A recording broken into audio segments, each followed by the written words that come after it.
após a ressurreição, a gente vai perceber que Pedro, esse cara que eu falei, contei várias histórias deles para vocês, aquele jovem impulsivo, direto, talvez até imperativo, agitado, ele resolve voltar para pescar. Porque o mestre, o professor que ele tinha, já não estava mais ali. E a Bíblia vai falar que, mais uma vez, ele sai para pescar e não pesca nada. Talvez eu e você nos deparamos com alguns Pedros dentro da igreja. Pessoas que têm experiência com Deus, mas num certo tempo acabam por regredir e voltar às velhas práticas. Eu não digo práticas que sejam pecados, não. Mas dá uma freada na sua caminhada. Dá uma freada no seu ministério.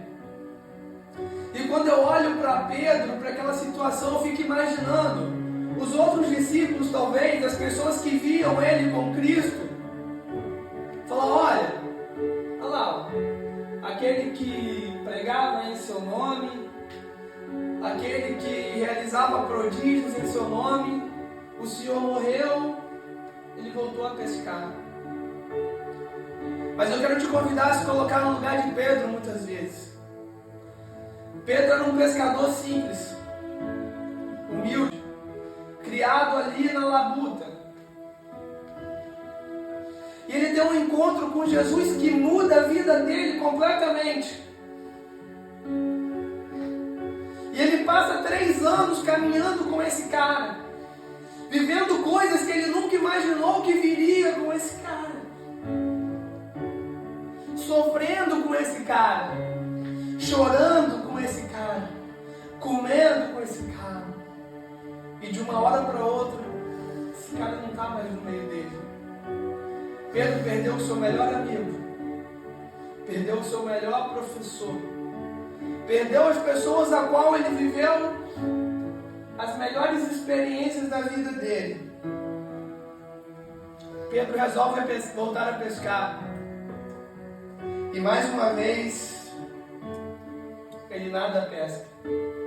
E é nesse cenário que Jesus aparece novamente para ele, ressurreto, ainda com as marcas dos pregos que foram pregados nas suas mãos. Pelo seu corpo carregava as marcas dos açoites, a qual açoitaram ele por uma via dolorosa. A sua testa talvez ainda tinha a marca da coroa dos espinhos que foram colocados, escrito Rei dos Judeus.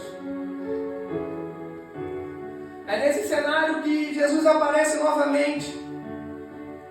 Eu fico imaginando Pedro olhando para Jesus ressurreto. E a última lembrança que ele tinha de Jesus era aquela que, quando o galo cantou pela segunda vez, Cristo olha para ele e no meio daquela multidão falam: vocês estavam com Jesus. E Cristo, olhando para ele, ele diz: não, eu nunca estive com ele. É nesse cenário que Jesus aparece novamente diante de Pedro.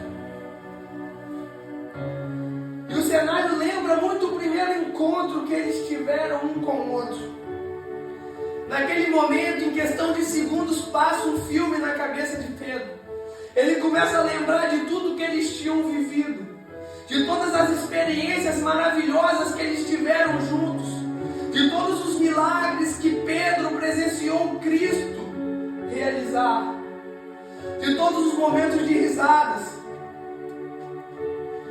os momentos fraternos entre amigos, comendo e bebendo junto. Passa aquele filme. Eu fico imaginando que Pedro se desfalece, Pedro fica em cacos. Mas aqui tem a segunda revelação que eu quero te entregar nessa noite, meu querido. Só quem te viu por inteiro vai te conhecer quando você estiver em cacos. Então não permita que quem não conhece a sua história, que quem não conhece a sua vida, libere palavras que não condiz com a realidade do que você está vivendo. Quando Pedro se depara com Jesus ali, ele não tem medo de chorar, ele não tem medo de desfalecer. Por quê? Porque Jesus conhecia ele inteiro. Conhecia as dores, conhecia a comida que ele gostava, o que ele não gostava. É nesse cenário que Jesus chama Pedro para conversar e pergunta: Pedro, tu me amas?